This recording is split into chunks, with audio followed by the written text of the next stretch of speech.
Hey class, week 7. Can you believe it? Can't believe it's week 7. Um, all of your assignments up until week 5 should have been graded. Week 6 I haven't gotten to yet, but I'll get to them the rest of the week. Just a heads up, you should be getting an email with a link to provide feedback. It should be coming to you week 7 to your Antioch email addresses. If you have any questions or don't receive it, just shoot me an email and we'll go from there.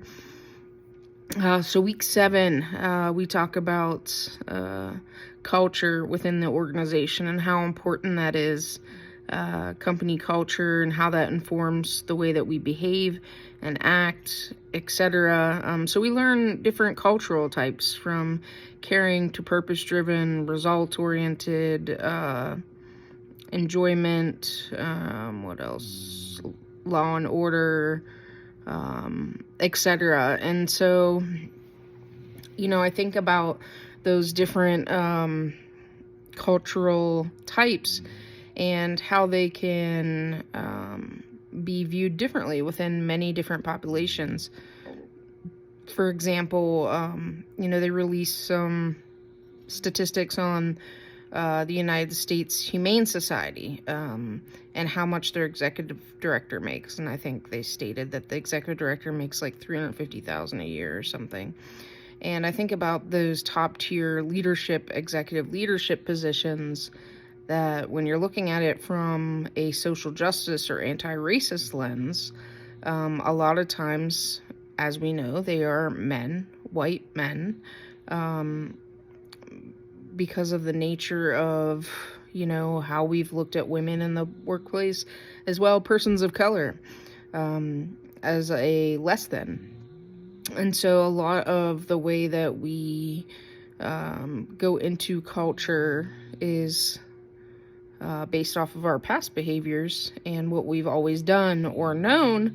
But now we're starting to create a different conversation with trying to implement more anti-racist lens with, everything from the closing the pay gap from between men and women to hiring, persons of color, to advertising in different spaces so that we are being more inclusive with the ways that we hire, onboard, retain, etc.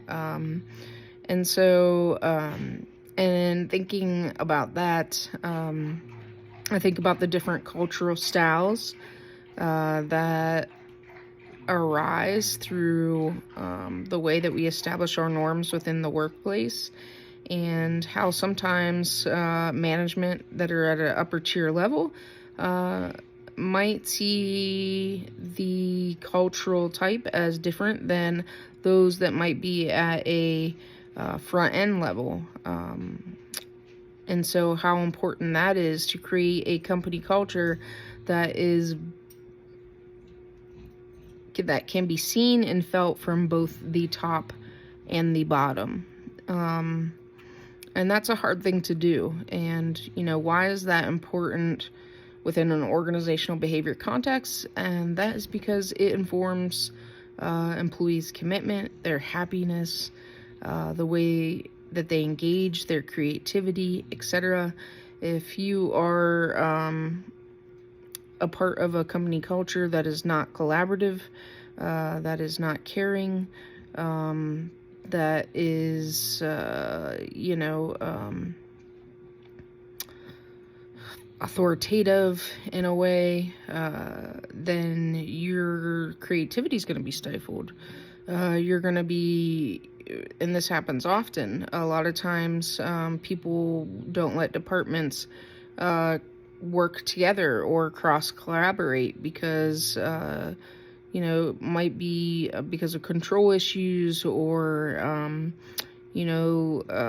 information sharing, etc.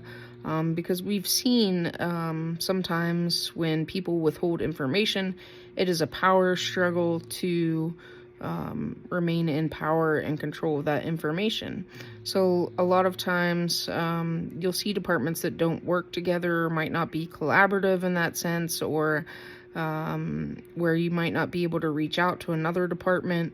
And so how does that company culture where collaboration isn't prioritized affect their employees, from creativity to teamwork to trust? You are going to feel like perhaps your boss does not trust you if you cannot be trusted to reach out or cross collaborate with another department on a project or a question, etc. And so we look at the ways that culture, the types of culture informs the way that we act, behave, and align within our individual self and our company culture. And so, I just wanted to highlight some of those examples for this week. I hope you enjoy your readings and your video. It's a lighter week. And I have enjoyed getting to know you all and, grading your papers and your forums. And of course, if you need anything at all, please reach out. I will work on your week 6 discussion forums and written assignments this week so that you have those grades back. I've already replied to everyone that completed the extra credit to let them know where I've applied their points. And again, happy Black History Month, happy spring semester. I hope that you found the class useful and that you can take, that you can take what you learned and apply it to your life worlds. So, all right, take care.